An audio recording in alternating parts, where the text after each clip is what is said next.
right, guys. We have a Star Citizen live, and it just ended. I was going to watch it live and not pause, but I have a new puppy, and you're going to hear a lot about the puppy, I'm sure, over the next few months or weeks. And yeah, she was just doing so good, crate training and being behaved, and I was trying to reinforce good behavior. And apparently, they started SCL early, and I came to it late, and the Twitch player's so bad. If I started then, I couldn't watch to the end. So we waited until the end, and we're watching it now. So here we go. This is Star Citizen Live Q&A Tech Talk. I think this is with Benoit. I don't know if it's with anyone else, but yeah. Also, you might hear my phone go off occasionally because I might have to run up for puppy duty here and there. Insta-gib railgun is the way to go. Yeah, lady. Yeah, certain characters. Time where All right, I'm just trying to get it on the right time. I like 20 the seconds. The browser version. Of Here we go. A lot of people watch for the pauses. A lot of people don't. Progressed in games. Well, the meme is you can run Doom on anything now. Yeah, even AI can render Doom on its own. Doesn't even need the game anymore. Wow, that's cool. No.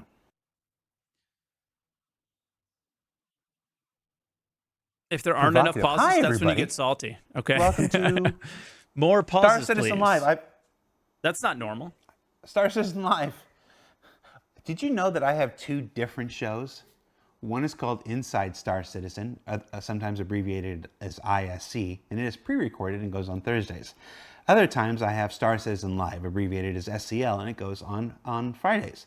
ISC is where we pre-record and we interview a whole bunch of people and we cut them together and we make them we make them sound professional sometimes and put a bunch of gorgeous B-roll and stuff like that, and you put that out and it's about the development of the game. And then SCL is where we sit here and I don't know, every single week I seem to forget what I'm doing. They're two different shows. All right. I got nothing to say during this. I'm going to grab a drink. Forgetting which one I'm doing at the very beginning, and a host of Spectrum and Reddit comments that continuously invert them, and it drives me crazy.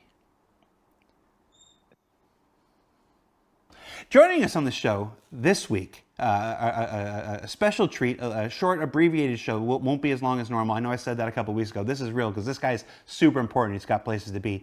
Is a Chief Technology Officer of CIG, Benoit. Oh, you're not going to try the last name, aren't you? No, Beausejour. No. I stumbled on your first name. It's just newsflash. He lied, and it's an hour-long show. Like we used to do this thing, like it used to be the oldest trope of SEO. We'd get somebody on the hot seat and they'd forget their own name. I don't think I've ever forgotten my own name. What is it that I do here again? What is it that you do here? Yeah, 47 minutes. People. Well, you caught me. My bad. So I'm the 10 minutes Chief short. Technology Officer for CIG. So I'm basically representing all the engineers at Turbulent, yes, but also at CIG at this point. So everybody that's even closely remotely doing engineering, I basically care for, make sure they have what they need to succeed, orient the work, get the amazing task of calling priorities, and basically helping people make sure that they win at their jobs and that they deliver on what the game needs. So I do not believe that we would have gotten PES without this man, and that we wouldn't be testing server meshing, regardless how poorly it's working or how poorly it's coming out. I think the game kind of changed when Benoit had a larger role at the company. I met Benoit many years ago at 2016 Gamescom. And I was an outsider, right? I don't work at the company, and that was a legendary event for Star Citizen when they revealed procedural planets for the first time, and everybody was in the back celebrating, and I was kind of sitting on a couch by myself, drinking a beer, saying they don't know I stream on Twitch, like that meme. And Benoit knew that I was like uncomfortable and came up to me and just asked me who I was and just asked me about myself, and he was just a really, really genuinely good person, and that was awesome. Good job. That just sounds like everything is your fault.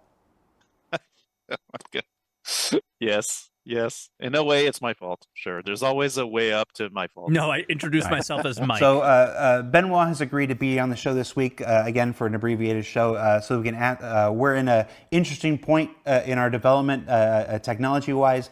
Server meshing is on the horizon. We attempted to get a huge tech preview going last night, but there were some network issues, as I understand it. 324 issues, right? just went out. So it's an interesting moment in our Yes, gamer. technology history, so we thought we'd bring him on and answer your questions. So as normal, we put a thread up on Spectrum. We asked you to submit your questions to Benoit. Most of them were about things like, where's my spaceship? Or what can you tell me about this feature and whatnot. That's not. So not allegedly, it's like confirmed. The test is not happening tonight either. Whatever issue they have is pretty bad, and they just got to work through it. But as far as I know, it's this one individual problem that might take some time to work out. It's not like 30 problems like hangers or something, right? So hopefully it'll be better, but who knows, Specifically what we're here to talk about Benoit with. Talk about Benoit. Jeez. Or, I don't know. Did you know that I'm not sleeping well? So we collected your questions. Me neither. We went through and we chose the ones that are appropriate, and we're going to go through them now.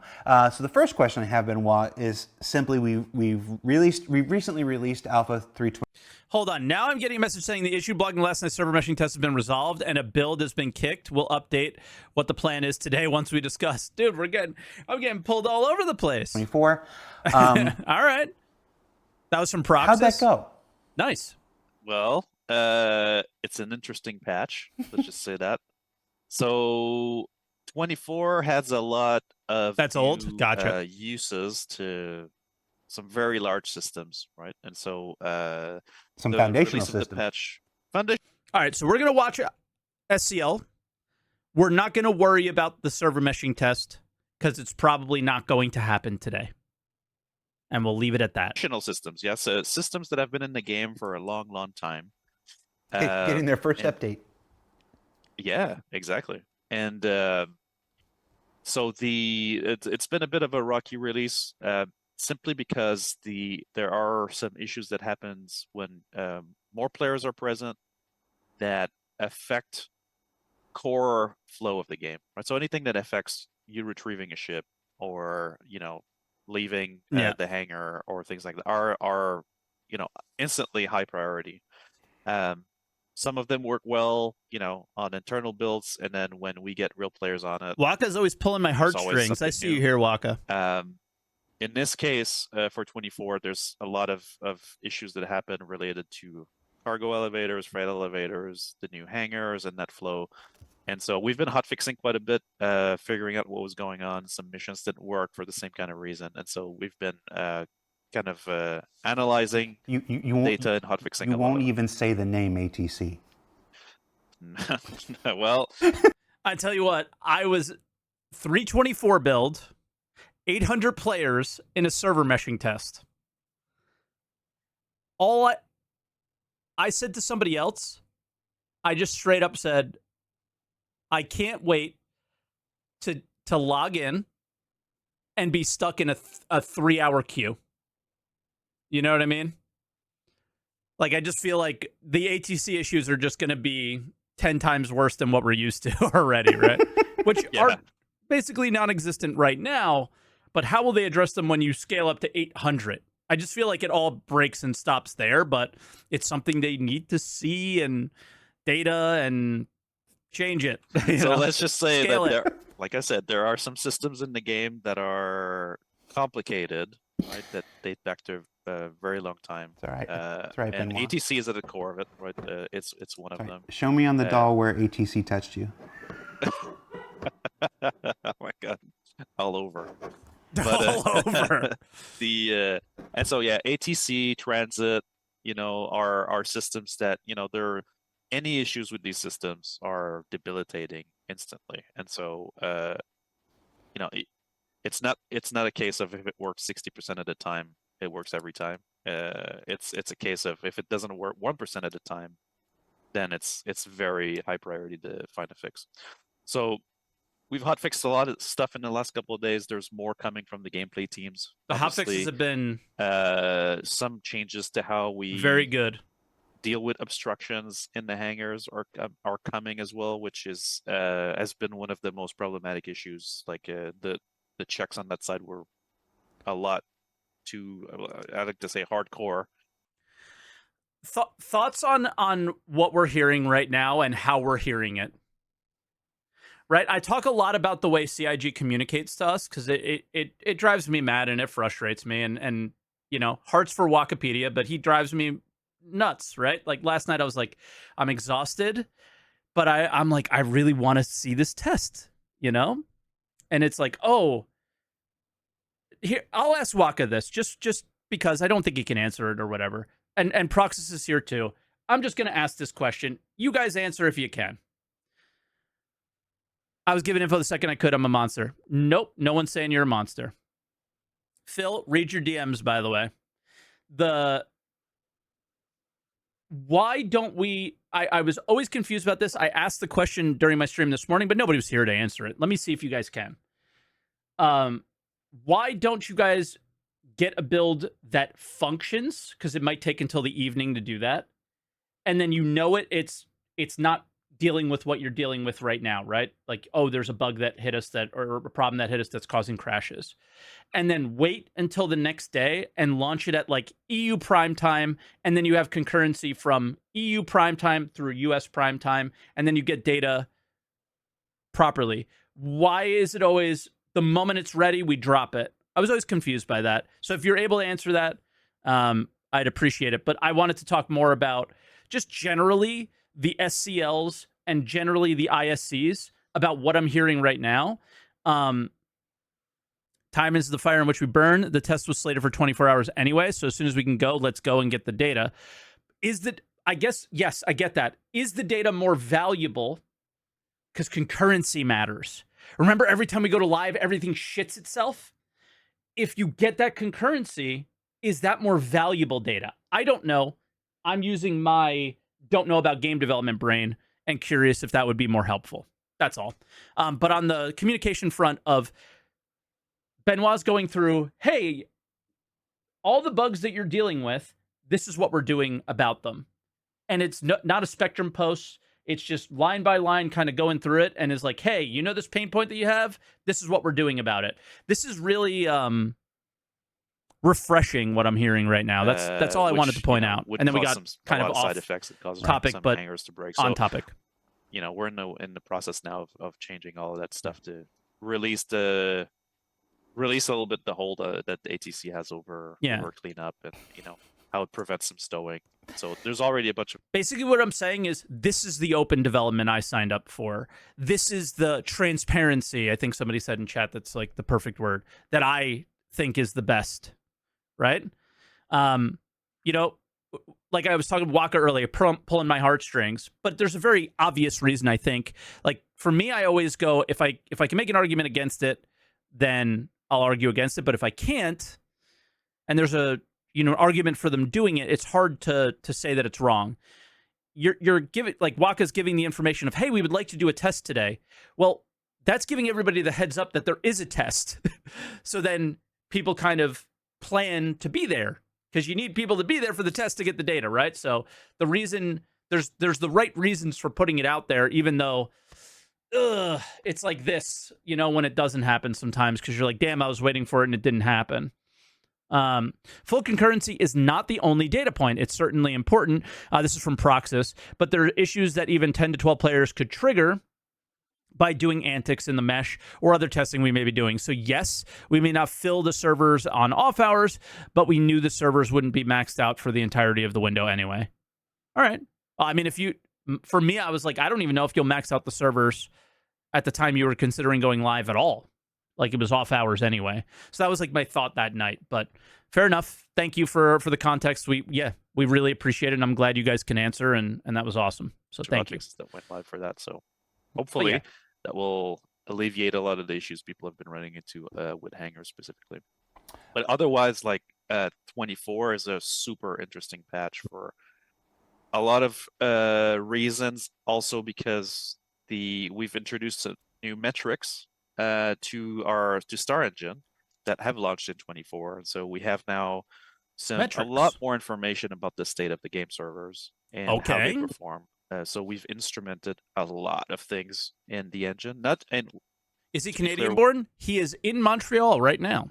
we've had metrics before. That's where their studio is. This is more about long-term metrics that we track over a long period of time. So that allows us to really correlate important events, right? Like an area streaming in causing problems, certain game components costing us, frame time in certain areas. And so I like to say that these new metrics are like if optimizing the game is like a large cornfield, the tools that we used to have to do this were very optimized, very great microscopes, right? But now with these new metrics, we have a radar that tells us exactly where to look for.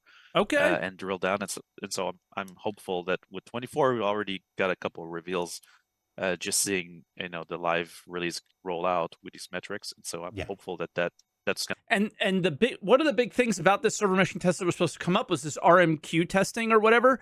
Let me know if he addresses it in this episode, but apparently we've been testing it without knowing on 324. And to bring forward a lot more improvements. Yeah. So that's what I'm excited about. He does? It's one of those things where it's hard to see it now, but so much of what we're building towards with the way that freight elevators play into pyro and stuff that you're going to see at CitizenCon later this year. Oh yes, CitizenCon, the place where we show you things that we cannot deliver. Ah, what a great time of year. Next month, 6 weeks, are all based on stuff that's in 324. It's I understand it's rough now and stuff, but it is a foundational patch that will be built upon and will bear fruit in future releases. It is a one. If anybody thinks 324 is not important, they're using the microscope tool that CIG was using to see their servers. They're only looking at, I have to move boxes now. This is horrible. Which, yes, at times is fucking horrible. But they need to be able to scale the game to the 800 players minimum that they're trying to get right now. Dude, you are hella disingenuous sometimes. I'm willing to engage with you on that.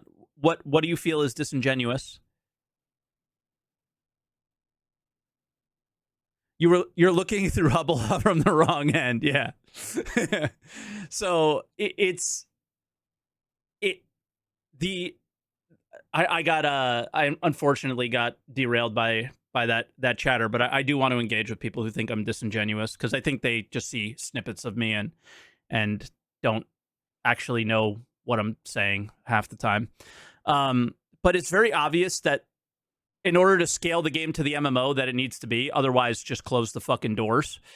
The idea of the hangar system is has to be something that happens.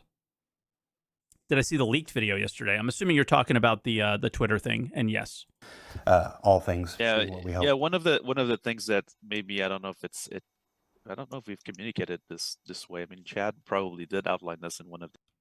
He's talking about the CitizenCon thing. Yes, they haven't delivered everything, but they have delivered something. Yes, but they set the bar here and they delivered kind of down here, man. So it's setting the bar for this year's CitizenCon way down here for me. So I'm not being disingenuous for the way I feel about it. Does that make sense to you? That's what I mean by that. I'm just making a funny. What I thought was a funny. You didn't think it was funny though, which is fine. But is that the tech behind the way the hangars function is actually and it's an instance interior, right? Which this is the first use we have of the instance interior system, but you can imagine what we'll be able to do with that technology moving forward. I know that some of you guys have encountered ghost sounds when you go in your hangar, like you can hear other stuff from other. That's because in reality, the hangars are superposed on top of each other. And we've seen ghost ships. in place. And so when you go to your hangar, there's some Yes, guys, use the I'll emote we just use every time we're in qualify the it as black hangar. magic rendering culling that happens, that you're basically in your hangar. That's what you see, right? Now there's a bug with audio. That's why you've heard some audio from the other interiors, but the reality is all these hangars are actually on top of each other, which is when you start thinking about it, it's a bit weird. And then when you request your ATC gateway, that's when your actual instance is moved into place, so you can exit and enter. And so that tech will be able to use that with throughout the universe. But For can a it lot scale? more things for instance. That's really what we need to know, because that's the point. For a lot of the gameplay we're trying to do. All right. The point is can it scale up to 800 with the idea minimum 800, right? We're hoping that it's larger than that. With the idea of these queues and opening the door, the closing the doors. Hopefully, I'm hoping. I'm assuming they feel it does. So we are obviously, or they 10 wouldn't minutes be doing or it. 1/3 through our scheduled program, and we got one question down. So I'm going to. He got one question down, but he answered the most important 30. Right? I would say just now. Skip. You tell me when we get to that 30-minute if you can stay later or whatnot. But sure. I'm gonna skip to some of the more pertinent questions here to make sure we get them in. Server meshing. So we had a series of tech previews earlier this year. We were supposed to start one up last night UK time. We're hopeful to start one up again today. A lot of folks are. I'm gonna combine 3 questions here and get a broad thing here. What are we testing for now? Good Why question. has the gap been so long between tech preview really tests good question. And is this really working as well as we hope? Yeah. So the gap. I don't think you can answer the last question until we have it, right? But 3 really good questions. I'll start with the gap, right? Okay. So later in the spring, end of spring, we did a couple of good tests that gave us a lot of good data, right? So what we've been trying to do on the meshing side is be okay, so before he answers that question, and again, sorry about my phone, I will address that in the future. The spring tests were they were in 322.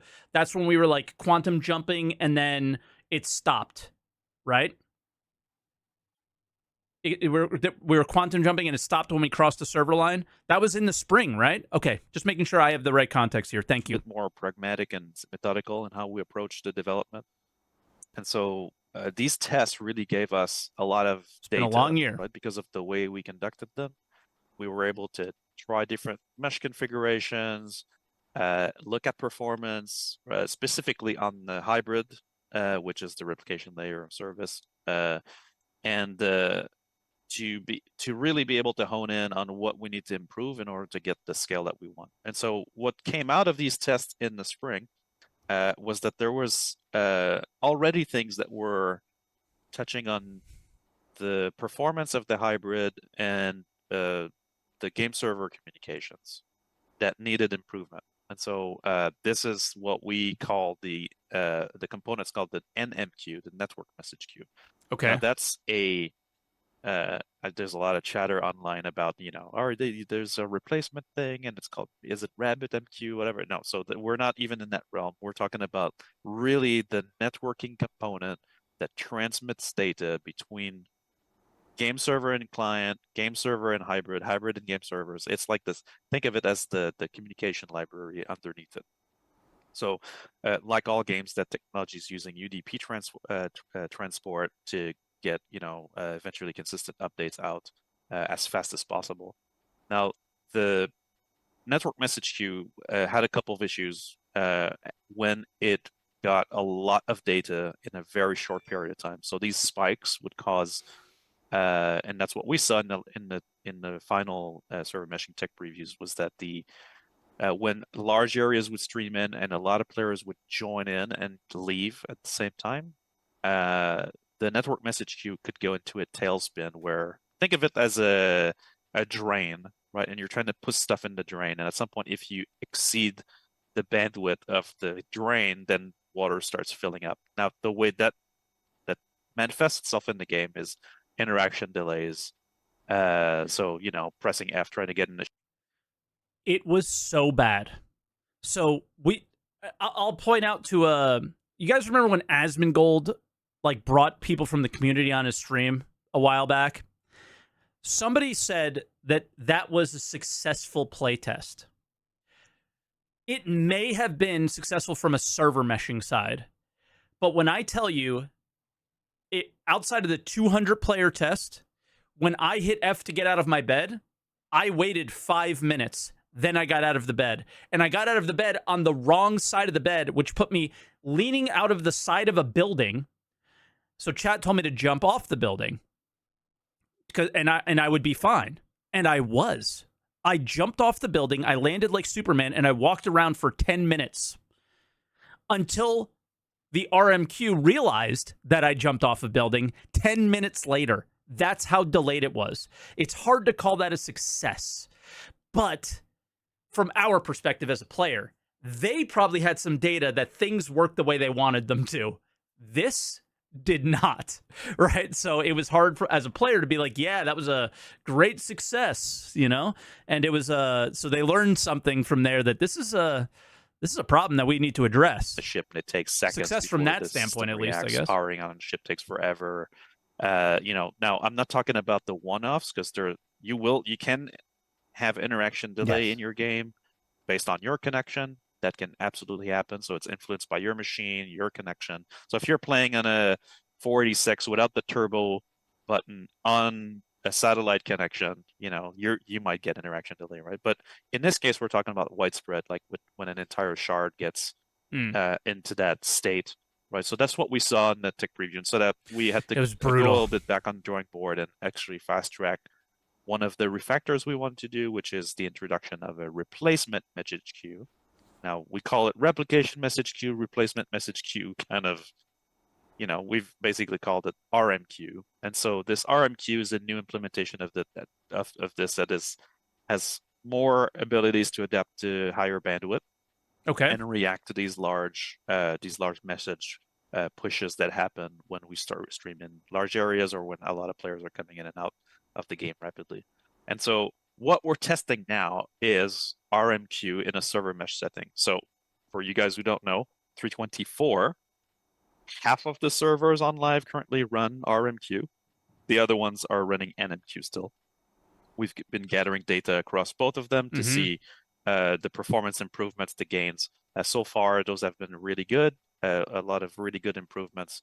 And so now we want to test this in a server mesh setting. So what changes in a server mesh setting is that now the hybrid is going to manage more than one game server that simulate these key areas. And so there's more traffic going through the hybrid for this at key moments. And so that's what we want to test with this next set of tech previews. So what our hope is that the issues that plagued the 800 players last time, where there was a lot of interaction delays, right? Also, some of those tests had a lot of game server crashes at the time that we did the test. But in this case, we're hopeful that all these interactions delays will be, basically gone from this bandwidth side of it. So that means we can get to bigger shards, and the experience is going to be enjoyable across that. The thing that actually did work really well in our spring test was the actual server meshing tech itself. So authority transfer, management of territories, all that. But it was really hard for us to see it when the player count went up. So it was hard for us as a player to call it a success, but they knew it was. And I think people got pissed off when they might have said it was a success as well, if I remember correctly. And it's like, stuff was fantastic, a really big success, but we did need to take a little bit of a sideways step to optimize the RMQ, which is now done, and also getting mission tested right now by you guys on 324. Cool. So that'll be new information to people who, at this moment here, that one half of the 324 servers are running on NMQ and one half are running on RMQ. Has there been a noticeable performance difference? You said yes. Overall, like so we track some of these interactions. What, are we able to notice the performance difference? I can't tell if I'm on one or the other or whatever, but I wouldn't have known anyway, right? and you'll see this is a common theme that I've been pushing quite a bit, is that we need to measure a bit more of these things. And so on the long interaction, we've been looking a lot at the amount of events, duration of these events, which players get them. And so we're able to see a noticeable improvement on that side. There are still, some interaction lag happening, but they're not systemic anymore. It's those other causes that you mentioned. Yeah. Exactly. Yeah, exactly. So That's cool. The thing. SaltEMike had a 6 to 8 FPS server, but everything was responsive. I mean, 6 to 8 is good. That's a good server FPS. I mean, I feel like I've been on server FPSs that were 3 and things were responsive, before. So I don't know if that tells us any information. I'm sorry to goof on you a little bit, but I don't know. I think that's probably pretty anecdotal. The thing that's also nice about this is that we have the ability, you probably noticed, especially with 24, that we have a new set of ways to deploy and canary technology on live to mission test it. So not only are we doing tech previews when it's necessary, but we also are throwing tests. So sometimes you might end up on a server that's running something new and you don't even know about it, but we know about it because we're looking at all these metrics to make sure that the new tech works as expected. And if it doesn't, we can backtrack and stop the canary. I think it's better that we don't know about it. Things like that. So we've been doing a lot of that in the last, for the entire 24 cycle, really. I want to ask a follow-up question. I feel like I have to here.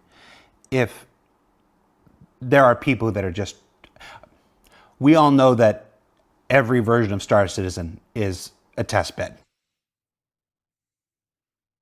Even the full live alpha that's what alpha means. It's a test bed. Sure. Evocati, PTU, live, tech preview, whatever you call it, they're all some level of test bed.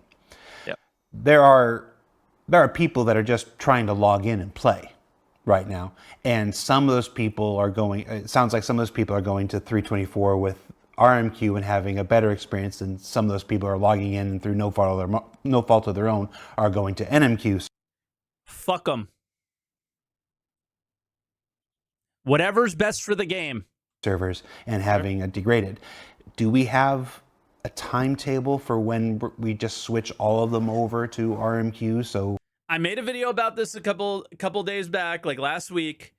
Guys, we got to start making choices that are not benefiting the experience of people wanting to play the game today. Because who the fuck wants to play 324 for the rest of their life?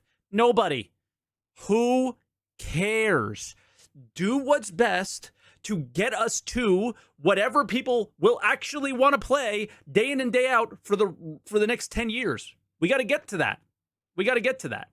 Right? And if we keep constantly babysitting live, right? We can't do that anymore because it doesn't work because there's too many things to babysit. Hard disagree? I don't care. we could disagree. I don't look down on you for disagreeing.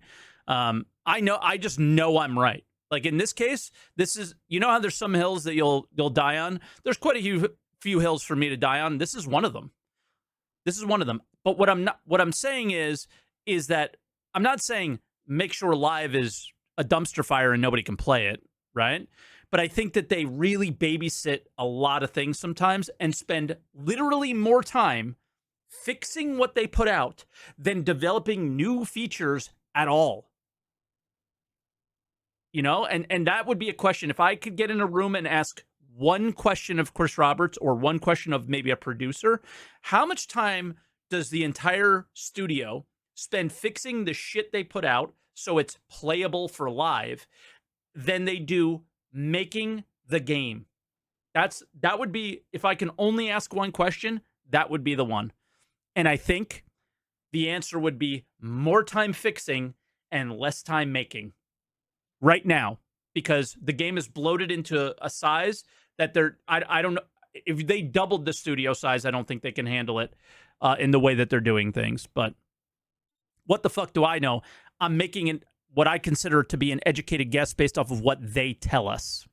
Right? We stop. Now, the interesting thing is that currently for the servers running NMQ, we're not seeing heightened interaction delays, right? I guess just comparatively between them.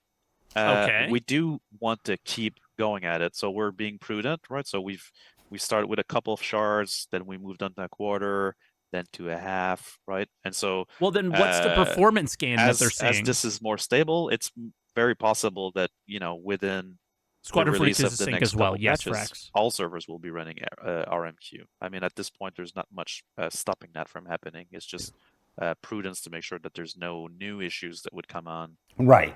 It's like if you replace the netcode for an entire game, right? Like there might be side effects, and then the typical Exactly. Okay. invisible player, new crash on whatever, bad handling of slow connections, It's responsible not to just switch everybody over. Exactly. Yeah. So NNQ does work well. We know where it falls down and at what moment. We can also Doing what's identify the best shards for that the do run game into this. long term. There was a bit in 23 of an accumulation in certain areas that we noticed shards that were a lot. Now, I do want to address this question because I was wrong. I was one of these players. Pickle Dog in chat says, wasn't this something the community complained about a few years ago? I complained about it probably more than everyone. Everyone was complaining that it was unplayable, so they shifted to quality of life focused patches versus adding new content. We now have quality of life. People are complaining about no content. You are right. But what I'm saying is we've had quality of life patches. 323 was a quality of life patch. The features they worked on were quality of life focused. That's a good thing. The amount of time you spend making it perfect as you can for live and to make it feel like a live build was what I'm critical of. So it's two different things. I hope that makes it clear. Older had this accumulated data. Oh my God, my wife is sharing persistence data necessarily, but it's based on the state of the world. good pictures it would of the puppy more sleeping, data, and that would cause some more a heightened state. I thought it was going to be a disaster. So, that really clued us in a bit more that our plan to do the RMQ was the right one. Okay. 2/3 of the But way. our goal is it's quality of life, not necessarily stabilizing things. One of the main things that I pointed out in the video was transit. We know there's a and missions. Transit refactor, mission refactor. Right? Those two things are ongoing. And you have the devs from those teams having to fix live, taking the time away from doing that. It makes no sense. It makes no sense. Right? So, sort of my argument implies that maybe we should take the time to get those things done instead of continuously putting out more shit that you're going to have to, that breaks every fucking time. Right? It's so annoying and it's so obvious. You don't need to be a game dev to notice that this is like clearly an issue, is to roll it out to everybody as soon as we can. Okay. That's for sure. All right. So again, I'm going to the big ticket ones because now we're 2/3 of the way through. Desync. Yeah. Desync. Well, Tell me completely about related. I mean, not completely related. That's not true. That's not fair. So the network transmission layer, right?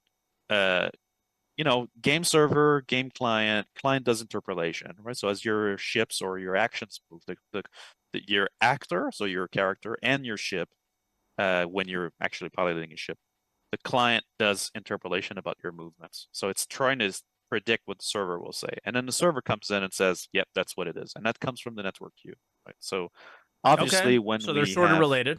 Congestion on the network, it's going to cause some of this. But it's also... Yeah. Is there congestion on the network in Star Marine? Because holy fuck. So server FPS, of course, has a very large effect on this, right? And so desyncs are a combination of factors, right? That when you see a desync, it's, could be because the server is simulating a piece and he's back in time a little bit. So he's skipping time steps. Well, he's not skipping time steps. It's not the right way to do it. I'm trying to make it simple so we don't do it. Yeah, I mean, that would be a question I would follow up with if I could, would be like, all right, so what are the issues in Star Marine? Because, you shouldn't be dealing with the same server problems there, you would think. Too deep into the weeds, but think about it this way. If the server is not running at a very decent frame rate, then when those frame rates dip, the effect will be some kind of level of desync for certain kinds of actions. items. And so okay, with the RMQ, we're hitting on the stuff that's related to the network transmission. That will help definitely. And with the new metrics in 24, Yes, that US helps us Star to Marine really servers hone for me in as on well. what is the It's not cause ping. of the cost over time on frame time. Where is our frame weight? What resources are being used? What resources are being allocated? So the thing that might not be clear when you look at the game, but so the Star Engine is really good at streaming stuff in dynamically and streaming it out dynamically. That's the key feature of the engine. Okay. But that also has a certain level of cost. So depending on what players are doing in the game, the servers might be doing just fine, right? Certain areas are just super easy, but then other areas stream in and then they become problematic. And so that's what we're looking at with those metrics, is to see what areas and what entities in those areas are costing us the most, so that we can optimize the things that really affect those desyncs in that gameplay, literally. So right now, the improvements we're getting there is several engine fixes, or optimizations, I should say.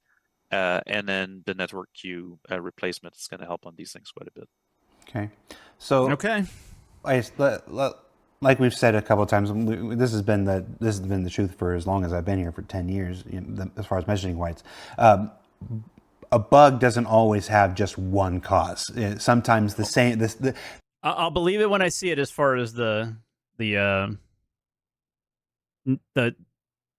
or whatever. The manifested effect can actually be caused by several things, and that's what makes bug smashing so hard. Is you end up finding this cause, and then it still happens. This also causes it, and then then it happens half the time, and then you find something else. This also causes it. The same goes for desync performance and stuff like this. Sometimes it's this that causes it. Sometimes it's that. Sometimes it's like, I can speak to one bug. I know you guys like bug smashing, but for example, at the launch of 24. We start getting reports that the original intro cargo missions were no longer functional. And so at first, shock, like, what's going on? It's not like we haven't tested this flow at all. We've been running on PTU for a while, plus internal testing. So what's going on? So we start looking into it. And so, long story short, obviously you need to discover things one by one. But long story short, a lot of players on live compared to PTU will abandon missions, go offline during missions, cancel missions. And so the cancellation flow of the missions would leave the cargo boxes in these inventories that we use for the missions that are shared. Okay. And so these would accumulate all these cancellations, and it weren't being properly destroyed. And so at some point, these inventories reached a point. I think it was per location, if I remember right. But there's so much. So this is why when I accepted a mission, the box wouldn't come up. The box wouldn't exist. This is that bug. Oh my god, this is so funny. Standby cargo boxes waiting there. That your box is further down the data set. So that. Oh my god. Okay, so when this happened to me, people said Burks was playing, and it took like 30 seconds, and the box showed up. But I played the next day, so I waited 10 minutes, and the box still didn't show up. My queue was so far away, because Burks plays when the patch comes out. I play like 12 hours after the patch comes out, usually. I was so far down the delay, it never showed up. Understood. Okay. Assume that we'd have that much in those inventories. It was never meant to have that many items. We're talking about hundreds of thousands. Because people kept telling me to wait, and so I'm like, wait for what? Then you would not find your boxes and so you couldn't start your mission because those boxes were way further down. And this was completely based on accumulation of cancellations of players abandoning missions when they're on them or things like that. That's a fantastic. And players probably weren't abandoning them. You get abandoned when you get a server crash, right? Or is it I don't know if it's considered abandoned or not, because we don't lose rep when the server crashes. But yeah, good job, Elliot. He's a nice guy, though. He's a really nice guy. But example of something that doesn't happen in PTU that does happen in live. Because in PTU, everybody's focus is on testing the mission. I think it's a concurrency issue. Because we canceled plenty of missions in PTU there, Jared. Lots of them. because they failed all the fucking time. But there was 4 people on the server when we were testing. So when you basically, the missions never worked in the beginning, and we were in a PTU cycle for 2 goddamn months. So towards the end, nobody was playing it anymore. You weren't. I was every time I looked, there was 12 people in the server, and I'm like, oh wow, my FPS is good. And then you look at how many people, and you're like, oh, that's why, right? So there's no way that in a server they can get the numbers of it for this issue to happen. So the moment they went live, there were the numbers, and then it happened. Surprise, surprise. That's kind of, again, what I'm talking about with this video is like just put it on live. If you're going to treat it like a testing environment anyway, just fucking treat it like a testing environment and get the concurrency you need to find these issues sooner than later. So everybody I don't accepts a mission, and the majority of people I don't know if that's the right through idea. the mission because they're trying to complete it because that's the test. Correct. And then you get to live and you get a completely different behavior. So it's one of the reasons it's when because we keep going and then we get to live and we get a different behavior, but we're not saying why. We're not addressing the problem with the PTU to me, and the problem is it goes on forever and we all get burned out and don't want to test. I stopped playing the PTU about a week or 2 before we went to live because I didn't want to ruin the live experience for myself. And you know what? All is well. I'm having the best time in live than I've had in quite some time. people ask often, and it's because of that. why did you push it to live and stuff like that? It's because many times, this is just one example, that's the only way we find the outliers, the big ticket things. And I mean, shipping patches too is complicating the development in general. So like I call it the cost of shipping, but Okay. developing, right, is good. But when we give you guys a patch to test and we give you guys a patch to play, that's where a lot of new issues are discovered for the size of games that we have.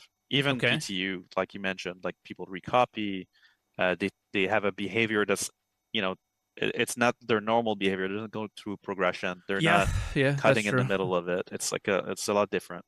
Okay. And so shipping these patches, the cost of shipping is enormous. But it is very rewarding in that we then harden, in the first couple of days, like I mentioned, in 24, was just scramble we need to.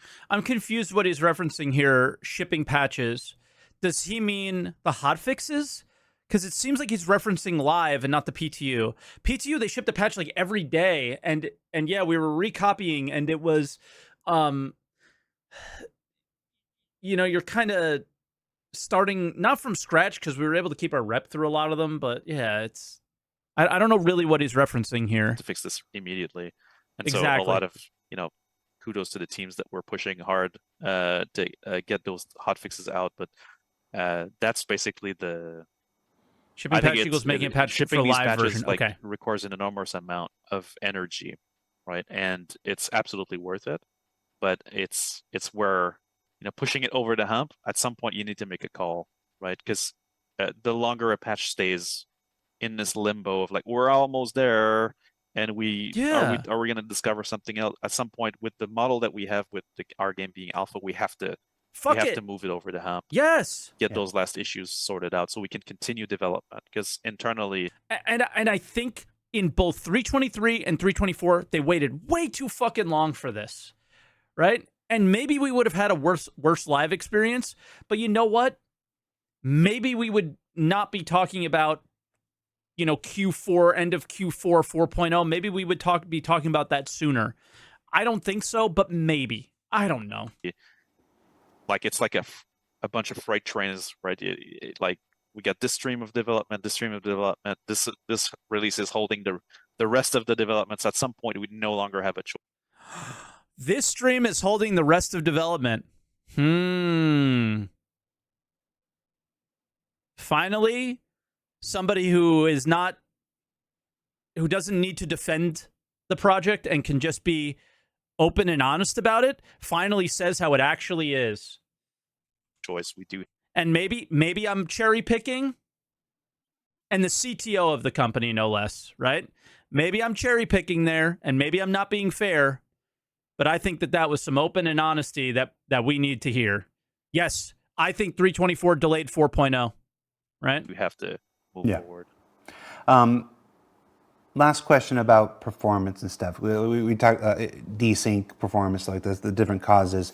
I think 323 held up server 4.0. Frame rates are one of the obvious things that players can often see. They can turn on the. We also share that information. Yeah. Like we And the developers blame a lot on it too. report it to the client so you can see it with So our display. I'm very interested in So what he has to say one here. of the biggest offenders of server frame rate is also the reason why in 324, when you put something on your when you put your gun on your table or something on the table, it starts bouncing and flopping around and Physics. driving everybody crazy.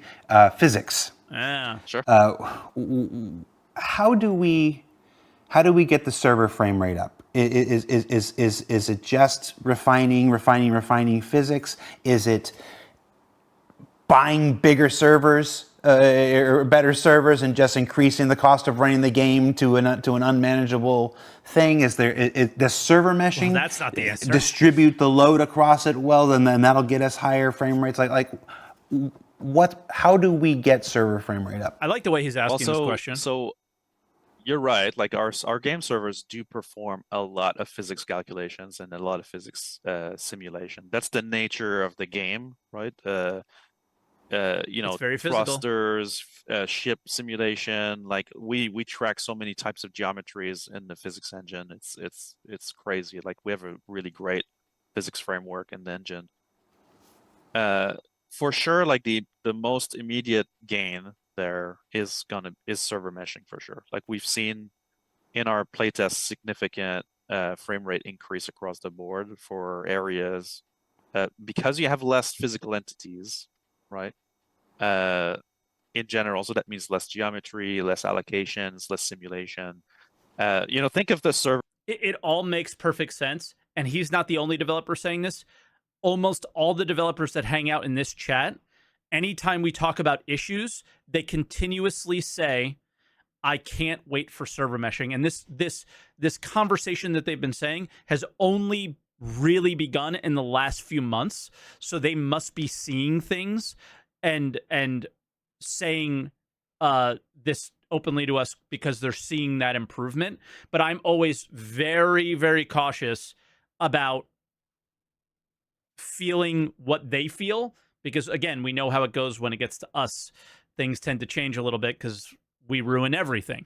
Server frame rate as a bunch of phases. Not you, DJ. Right?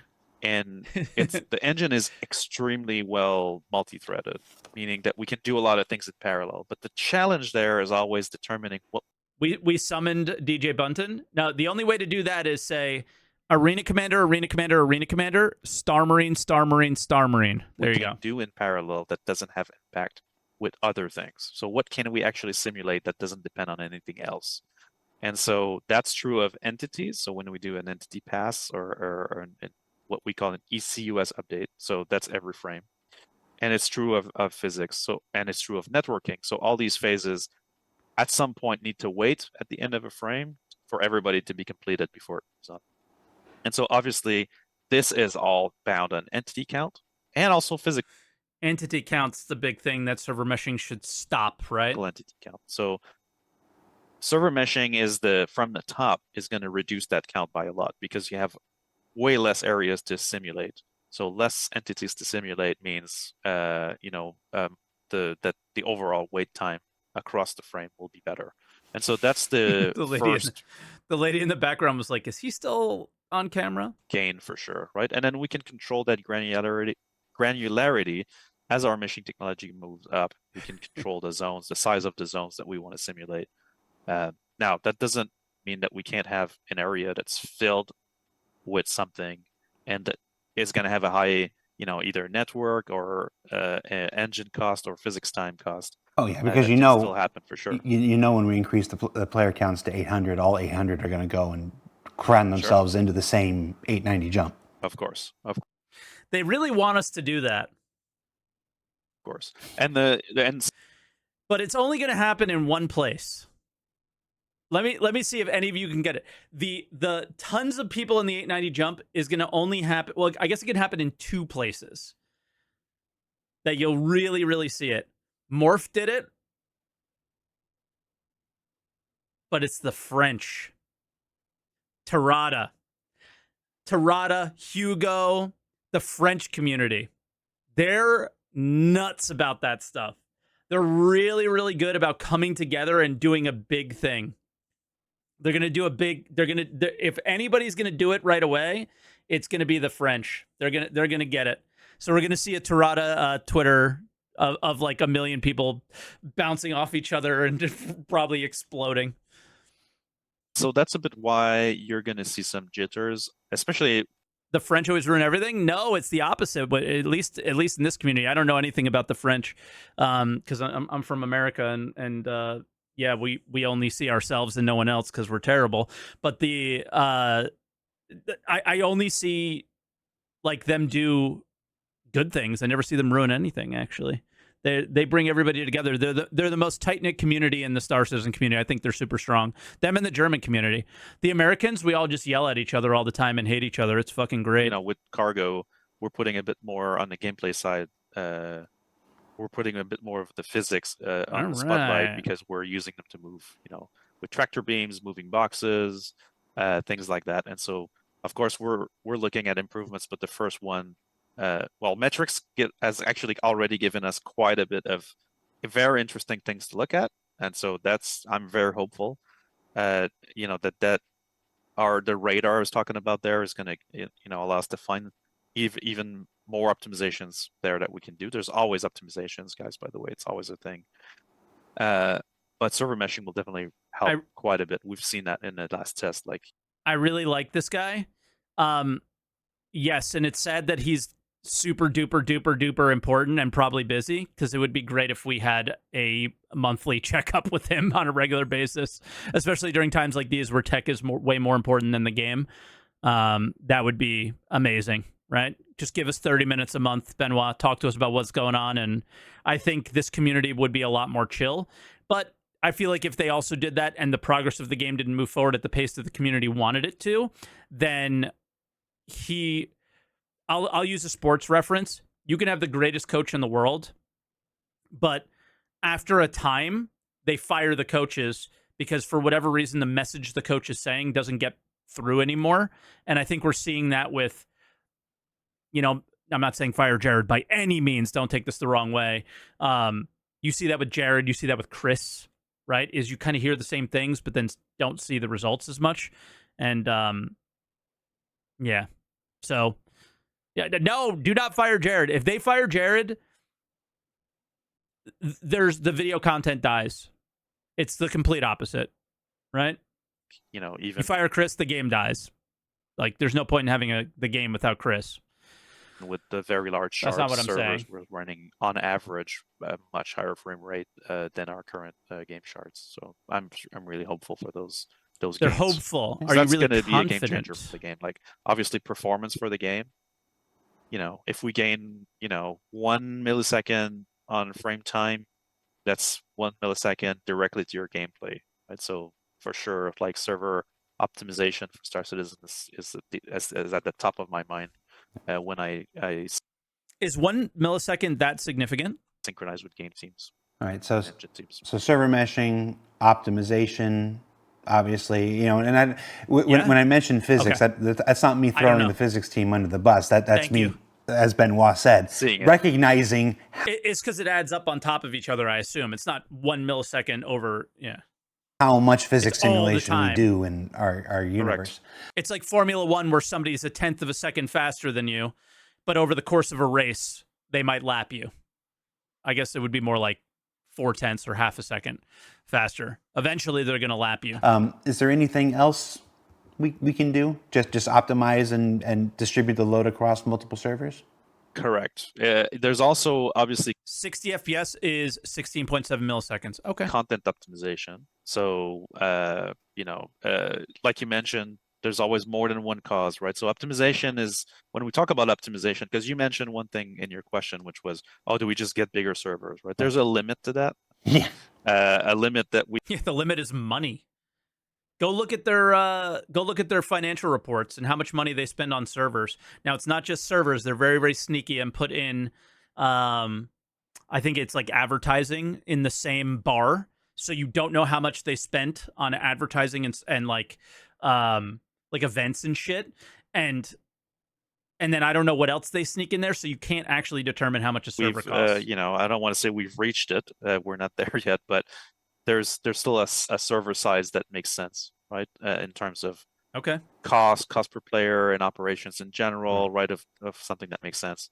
And so when you do optimizations, right, you need to have a box to fit in, right? So if you're saying our budget frame is X amount of milliseconds, well, then you need to optimize towards that, and you need to touch on everything. It's never just one cause or one thing.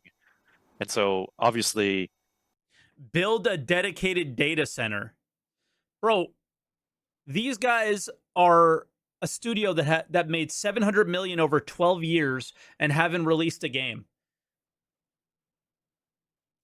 Is that like financially feasible? Like they don't have 700 million in their pocket right now. Like maybe that's the right idea, but I don't think the money's there to do something like that. How you multi-thread, how you parallelize the work across every phase, so that touches on every team.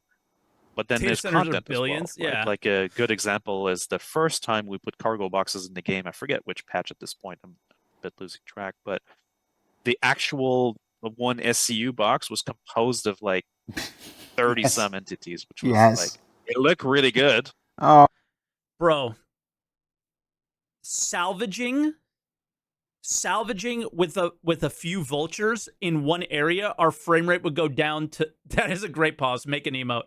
The server meshing, or not server meshing, salvaging with the old school 1SCU boxes for like after about an hour, our server frame rate and our client frame rate, more importantly, would go down in the single digits. Oh, right? It's such a dumb box.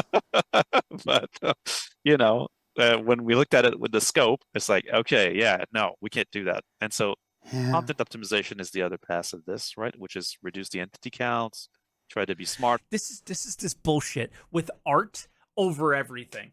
How the fuck does that get by 30 about, entities? How we construct objects, object containers. How does that happen? Streaming is also one, how we streaming things. So the other area of battle on the server optimization front is once you have server frame rate, so you have entities loaded, you're simulating them every frame. That's one area to optimize. The next one is putting stuff in and out of that simulation. So streaming data in, streaming data out. And he so said there's these phases that server's really good at that, or their engine go through. And those are, these components are written by game developers and they do different things. Right. We have, I think, over 1,000 game components. They're not all active, but registered, roughly 1,000 different game components. And so what's a game component? He might have explained it and I might have missed it. What's a game component? Each one of those have 7 phases they go through in their life cycle. 2 of them are really important. They call it register and unregister. And so this is when a game component that's attached to an entity. So entities have components, and entities getting loaded, we need to run the phases on the components. So that those components, when they register, that's where they do, I'm a security component. I need to register with the security system and let know of the AIs in the area, what's going on, and things like that. Okay. Yeah. I think he's explaining it now. Those happen when a spawn batch appears. And so what people refer to as the spawn queues is when the server needs to spawn things, right? That is a queue that is basically processing these phases to put the entities into the engine for simulation. And so that's the other area of battles, optimizing these phases so that the spawn is faster and is sharper. And despawning is the same, right? So you finish a mission, you leave away, we stream out, we need to get this out, right? And so that's the other area of optimization and battle that also has an effect on gameplay that we're really diving into with these new metrics. Yeah, I'm happy you brought up the content optimization in addition to feature and service optimization. One of the recurring criticisms, sometimes valid and we deserve it and sometimes not, is how often we rework a thing. There's been 3 or 4 versions of the Freelancer, for instance, and there's a really good reason for that one. But it's and that's because we discover, and you need about 3 or 4 more inefficiencies in the way it was built the first time, not because sometimes because of fault, sometimes because there just wasn't a better way to make it then, and there is now and stuff. So revisiting that, reworking that allows us to make it more efficient. The freelancer famously, gosh, if old time backers will remember, and I've told this story before, but if you've heard it, I'm sorry. I hate there was the freelancer the second internal. version of the freelancer Love had the external. 200 rivets, little rivets that went around. I remember the story. The him panel telling lines, this. and the artist who built it for us, it was a third party client at that time because it was still early days. Sure. They copied the rivet from the concept model instead of I don't want to spend time remaking a rivet, and then just copied and pasted a concept rivet over the entire ship 200 times. And so a single freelancer now had a greater resource cost than the entire Idris in Squadron 42. And folks, for the old hangar module days, will remember if you owned all 4 freelancers and you loaded that up when they got remade, your hangar module was a slideshow. That was it. And stuff like that. I remember also there was a thing with the original Cutlass Black. Yeah. First Cutlass, that if it would be in your frustum view, that was it. Like that thing was like I don't know how many polygons it was. It was a crazy assembly originally. But yeah, content optimization is a big part of this, right? And it's also the hardest because the universe is very large, right? So when we talk about content optimization, absolutely I use the box as an example, but we're talking about harvestable asteroids, plants, AI characters. Yep, and oof, that one is a pain point for me because harvestables need to be of plenty. They need to be widely available. And one of the biggest pain points is somebody who loves that kind of gameplay is it doesn't support an MMO. What we currently have does not support an MMO. When I come to a field of mineable ore, most of the stuff isn't worth mining, first. Second, the stuff that is there, it's like 10, 15 minutes max and I'm out. But what would support an MMO and all like the kind of sandboxy things that are all going to come together and pieces of the puzzle coming together of like harvesters versus PvPers, and then PvPers, the harvesters don't want those. So then you have people coming in to fight them, and then you have a game, right? I don't know what it'll take, but what we need is large fields of harvestables, big ones that you spend a lot of time there, where you kind of set up shop for a while. Maybe you market and you keep coming back to it over and over again, and then maybe somebody sees you going there, right? Like those kind of things are really missing from the game, and that includes.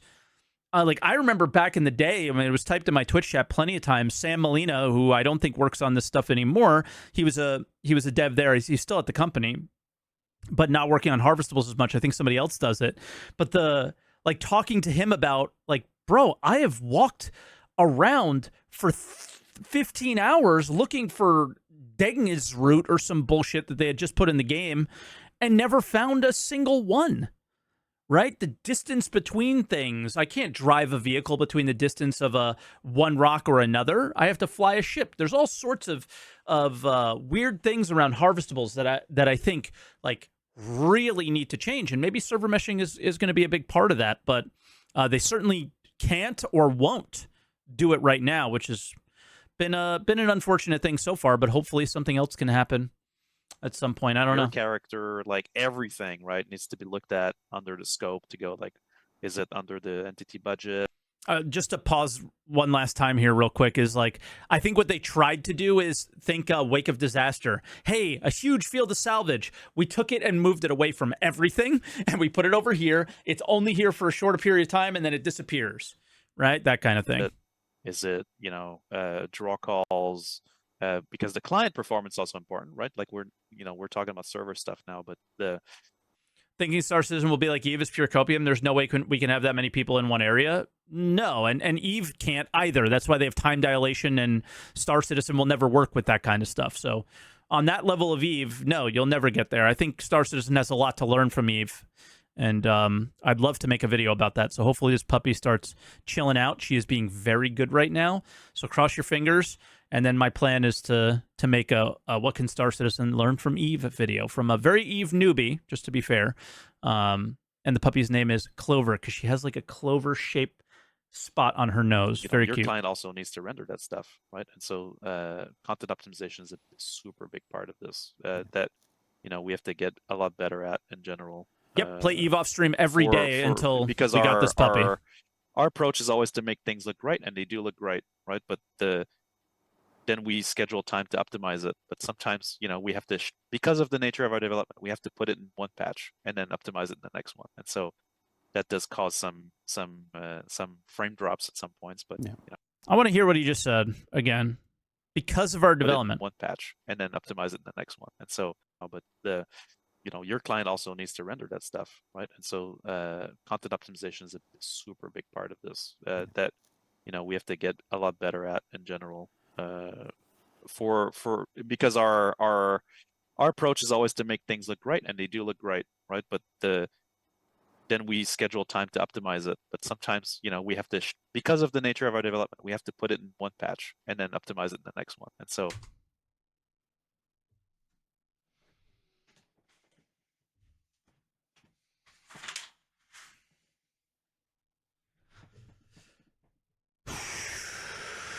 God damn it, that shit pisses me off so much.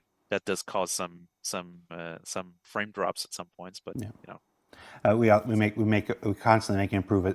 No, it's not the live service. It's we want to make it look good first. Make it make sense first. Yeah, he's saying the truth. That's why I'm not punching him. I'm so happy he's saying the truth, but it's like, fuck me, man. Make it make sense first. We all know you can make it look good now. We believe you can make it look good, guys. We believe you. But why do we keep building off the framework of make it look good first and then hopefully it'll work later? That's why we're in year 12 with fucking 5 FPS frame servers and blah, blah, blah, blah. It's literally the reason why we're here. It's because it sells? Yes.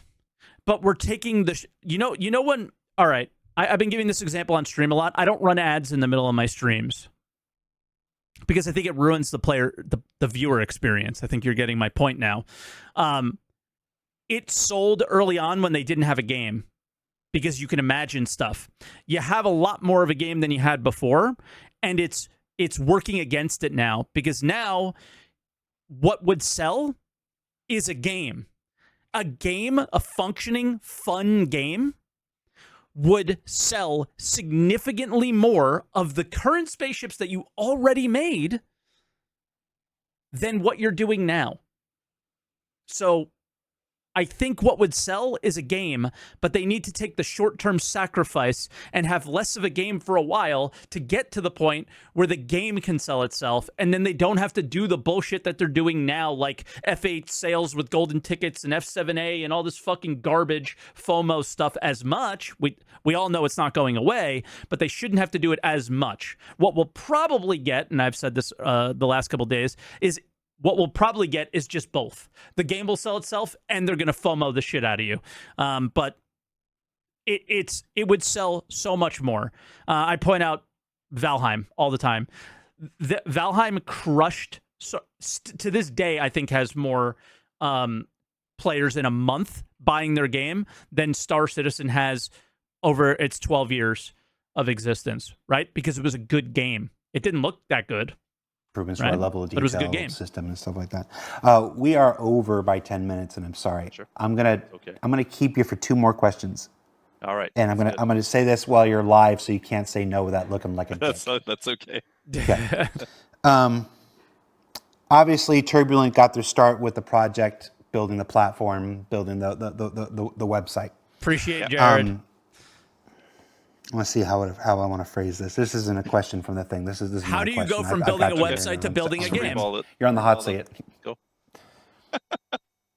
Did you just say we'll freeball it? Hey, come on. I'm ready. One of the many annoying things that exist. One of the most annoying for me and for many people is that these items that they've pledged for, these smaller items that they get on the website that are rewarded from events, well, like that, they get lost, they fall through the cracks, they disappear into the unknown through no fault of people's own, and there's no way to easily recover that in the verse. We've been talking about this idea of pledge item recovery for a while now. I don't want to hear this. It was actually last November when we first really started to talk about it. It did not arrive in 3.24 like we and a lot of folks hoped. Is there anything you can tell us? Give us some hope. Well, is this? will it come out tomorrow, please? So the in terms of the item recovery in general, right? There's been a lot of discussions in 24, don't ruin the game. Which was, to be honest, very interesting for myself and the design team mostly to read. Was the different opinions about the item kiosk, right? And drawer, no drawer, access to inventory. I mean, this is still gonna go on, right? And now that we have at least one release done with the current system, but I'm not saying this is the final one at all. But that's one of the reasons for why the item kiosk exists also, right? Was to basically... How is that ruining the game? I'll talk about it after he talks. Give you guys access to get your items back, right? And so I don't want to say when the feature is actually going to drop because I don't really know what Jazz says. But I can tell you that adding all those kiosks in every location, getting them hooked up, this is, and getting the actual recovery part, we had to take it out of 24 because obviously 24 had to go at some point, right? And there was more pressing development and issues to solve with that, so we had to make that decision. But the actual kiosks themselves are already in there. I mean, you see that in the verse now, they're usable, and so that means that feature is in a good place now to be implemented and be added in a patch. I can't tell you which one, but I can tell you that we talk about that stuff all the time. Okay. About when are we going to close the loop on this? When is it going to land? Right. In terms of the database work too on the back ends, that's already ready to go. So it's really about, when can we get cycles from the game teams to get that in there. And I do agree that's, for me, is also a bit, that's a pet peeve of mine, like being able to get your items back, especially when they're unique, is super key. So yeah, I mean, I use the term pledge item recovery, but it's really unique item recovery. It's yeah. It's not just pledges. The ones that you only have one of and that are important. Now, that said, there are plans, for how this is going to work for Star Citizen. Oh God! Not just during the development, but as a whole, right? Because there's more, and we're going to discuss about this, I think, at CitizenCon a little bit with some of the things we're going to be showing. But there is stress level 1. Yeah, guys, risk and reward is so important, and this is a big piece of that puzzle for a lot of people with the way they do things. There's so much that has to change. There's a larger plan on how purchased items are going to work and how that ties up to the gameplay of the universe, and so there's going to be more updates on that for sure. Okay. But not tomorrow. He didn't answer anything. Tomorrow? Not tomorrow, unfortunately. Okay. Last question is just sort of a personal. Any We've been mods talking can about add a lot of tech 0, stuff whatever you put there. today. I can't look at it at the moment. You and I go back 10 years now at this point. There was a time when, I was Okay, so he didn't answer anything, so let me address my feelings on this. One of the best changes they made in the game, I've talked about this a million times. If you've heard this story again, I apologize. One of the best things they added to the game was, removed from the game, actually, was really big weapons, good weapons, sniper rifles, railguns, stuff like that, removing them from the shops and making them only available to play the game and get them. And then that became a situation where players want something and they can't do the work to get it, or don't have the time, or don't want to do the work to get it. And then you have players who do, going out and doing those things, and then players sharing it, right? One of the things my org did, I'm biased, is they're doing it right now. So I have a bias there. But my main issue with everything here is look at the CitizenCon reward package, or whatever, goodie pack. You have a gun that is, maybe, it sounds like it's going to be civilian, so we're probably going to find it. But look at last year's. You have a gun that is set to release in Pyro that never fucking released in Pyro. It's one of the strongest guns in the game, the Dead Rig shotgun, right? and you can't get that in game. You can only get that for money, right? So that's one part of the problem. But what I want to see from players is there to be really valuable items, really worth it, really good items that when you lose them, it sucks. Because I think having heart-pounding moments at the right times when you sign up for heart-pounding moments. So I think like going to Pyro would be one of those, and less so in Stanton, maybe even less so in a place like Terra. You kind of want that scary. You want that fear. You don't want necessarily gear fear where nobody brings anything out at all, but you want the risk of losing things. When it comes down to things like a Vandal Mask or event items or stuff like that, I'm not saying we should be able to lose everything necessarily. What I have issue with is CIG sells you the guns for real money and then allows you to get them back. So a player can start and potentially always have these weapons that other players have to work for. And I think that that's inappropriate. I think it's a way better game when players who don't have the time work with other players that do, right? Yeah, it's called pay to win, essentially. Winning is, I call it more, because winning people get focused on, and there's no winning in Star Citizen, right? I think it's paid progression, pay to skip time, pay to not play the game. And that's bullshit. So I think, you should want to be able to take your Vandal Mask out and potentially lose it and get it back. What I don't like is the selling of guns this way, the selling of armor this way. And I don't think that's something that should be able to happen as much. So if you look at the goodie packs, specifically in this year's, the issue here is they're selling the gun with the skin, when the skin should just be applied to the gun when you get it.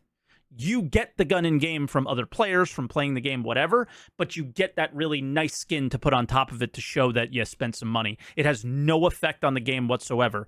The current way affects the game, and then on top of this pay to win, or pay to progress, or pay to whatever you want to say. It's pay to ruin the game for yourself.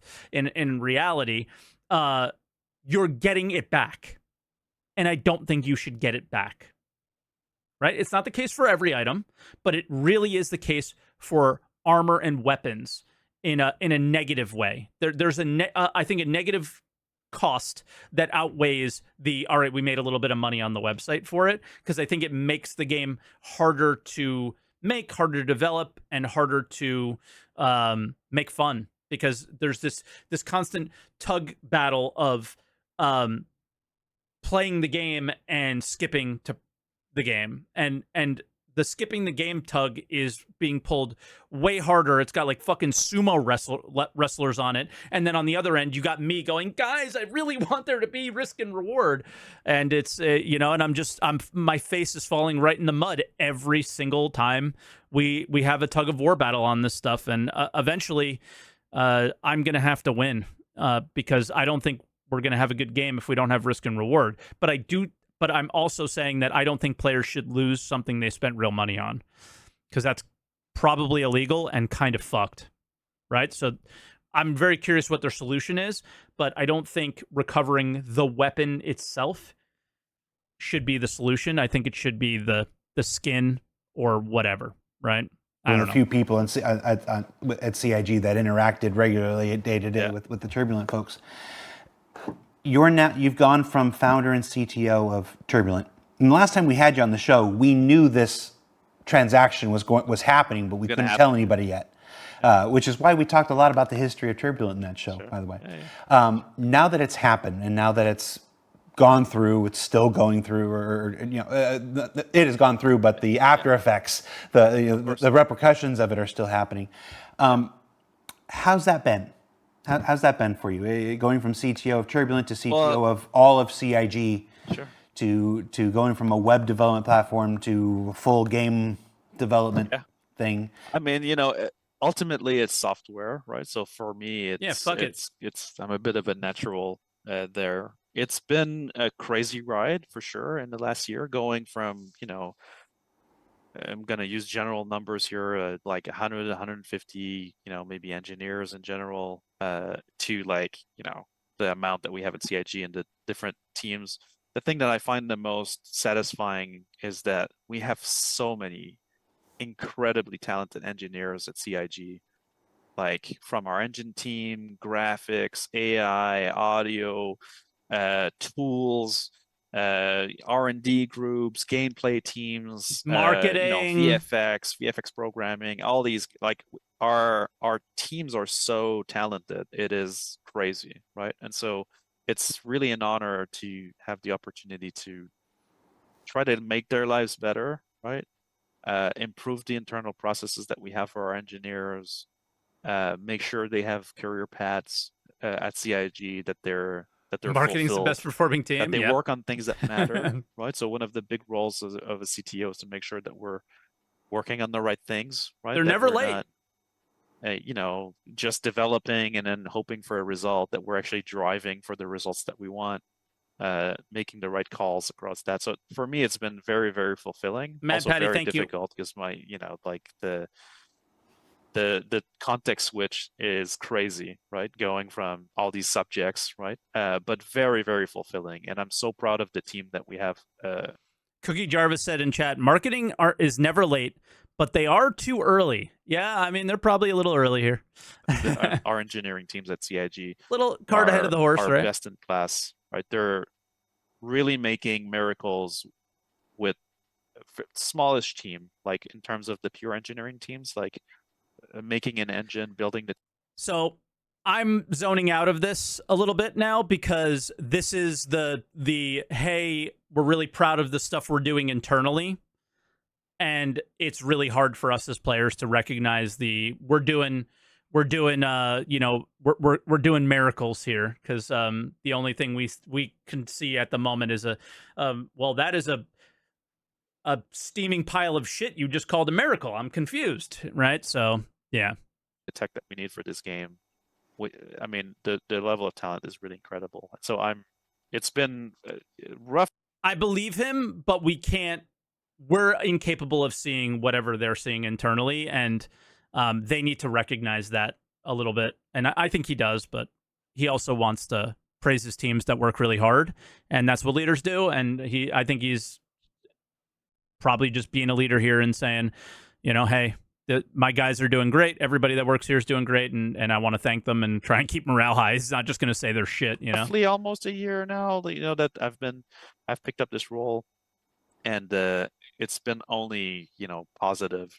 It's also been really positive, I think, for the Turbulent family in general that joined in the CIG family overall. It's made, I think it's been a really tough year for them. It's made right? our missions easier to communicate.